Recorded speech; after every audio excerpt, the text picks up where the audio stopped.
You know the worst thing about building a Mini-ITX PC? Having to tear it all apart because of one tiny overlooked detail. What's up, my dude? Your friendly neighborhood Tony here, back in the spare tech room. And today we're going to talk about something that might seem minor, but trust me, it could be a major lifesaver if you're building in a small form factor like a Mini-ITX case.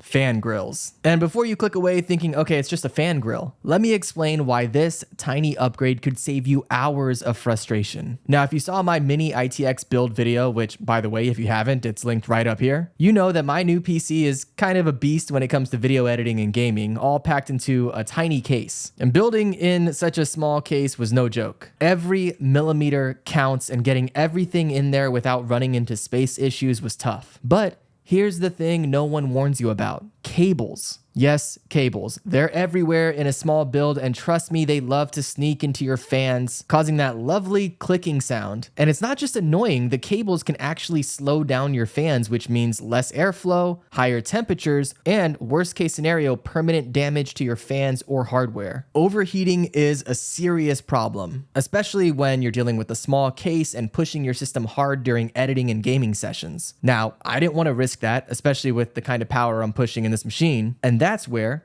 these fan grills come in. They're super simple but incredibly effective. They block any loose cables from hitting the fan blades, which stops the noise and keeps your airflow smooth and uninterrupted. I honestly wish I had thought about installing these during the build process. It would have saved me a ton of headache having to go back and reposition things after I started hearing those noises. So if you're just starting your build, or even if you're mid-build, grab these grills right now. It'll save you so much time down the line. I'll link to the ones that I got in the description below. They're not from any popular brand or anything like that, but they had great reviews on Amazon and they were super inexpensive. So check out the link in the description below. But for now, let's go ahead and jump into my top-down view here and see if we can't get these things installed without me pulling all my hair out. All right, so here we are. We've already got the side panel pulled off of the PC, and as you can see inside of this case, there are wires everywhere. Now, the good news is the fans that I have at the top of the case are not getting interfered with at all. However, there is a fan at the very bottom of the case where there is just a rat's nest of wires. And, you know, I've tried to tuck and move them out of the way, but there's just no way around it. So what I'm going to do here is remove this bottom fan, install one of these case fans, and then see how we do from there. Now, of course, this would have been much, much easier if I had just done this when I built the computer originally, but I didn't think about it at the time. So please learn from my mistakes. Pick these up now before you start building your computer and realize that you have to go back in and do it later. So, okay, first things first, there's a little mesh sheet at the bottom of the case. We'll take that off, and then we have some screws here.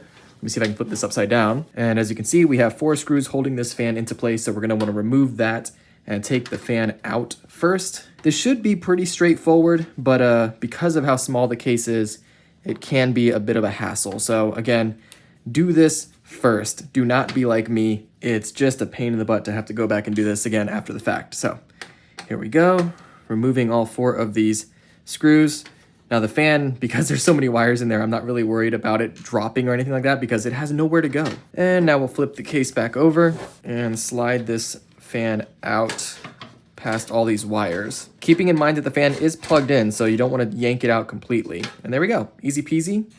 Now these fan grills should fit perfectly. These are 120 millimeter fan grills, so if you have a 120 millimeter fan, it should fit just fine.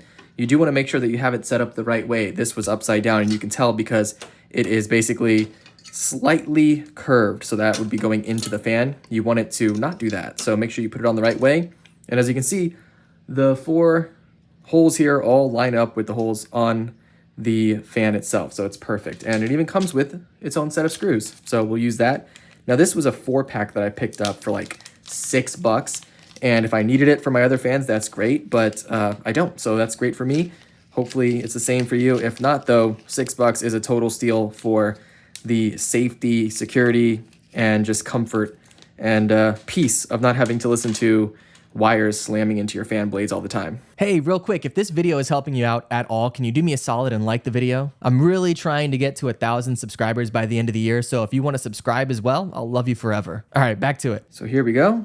Let's screw these down into place, just kind of get them in there a little bit so that way we can get everything lined up right, and then we'll tighten down the screws after we have all 4 of them in place. And this is honestly pretty straightforward, pretty simple. I was worried that it would be a lot more complicated, but this seems to be working just fine. We've got all 4 screws in place, so we'll just tighten them down. There we go. Crisscross to make sure that there's no weirdness there, that everything is balanced out evenly. And honestly, this even looks better just having the grill in place. I don't know, I think it looks more industrial, more heavy duty. And so we're gonna go ahead and slide this back underneath these cables into place where it was before, now with a little bit more safety and security. And let me flip this whole thing upside down again and make sure this is lined up right. There it is. And we'll put those mounting screws back in place to hold it there. Same ones that we had before. Again, same kind of idea, crisscross.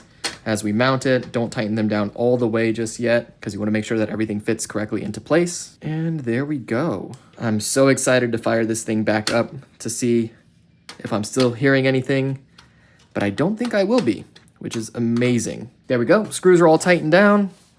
And now, even though we still have this rat's nest of cables down here, they will not be interfering with the fan blades, which is exactly what I wanted. So let's go ahead and get this thing set back up and see how it is. And there we have it. You guys hear that? Yeah, me neither. It's beautiful. No more clicking and no more cables hitting the fan blades. Honestly, if you're building in a small form factor case like this, these fan grills are a must-have. Such a small, inexpensive upgrade can make all the difference in keeping your build quiet and running smoothly. Now, if you want to pick up these exact fan grills, make sure you check the links in the description box below. They're super budget-friendly, and grabbing them through those links helps out the channel at no extra cost to you. So it's a win-win. Just make sure that you pick up the grills that fit your specific fans. I'll make sure I link to several in the description. And if you haven't already, be sure to watch my full Mini-ITX build video where I put this beast of a PC together. It's linked right over here, so go ahead and jump on into that video next. Trust me, you don't want to miss it if you're into building powerful systems in small cases. All right, that's all for me today. Don't forget to hit the subscribe button and ring the bell for more videos just like this. And I'll catch you next time in the Spare Tech Room. Be good.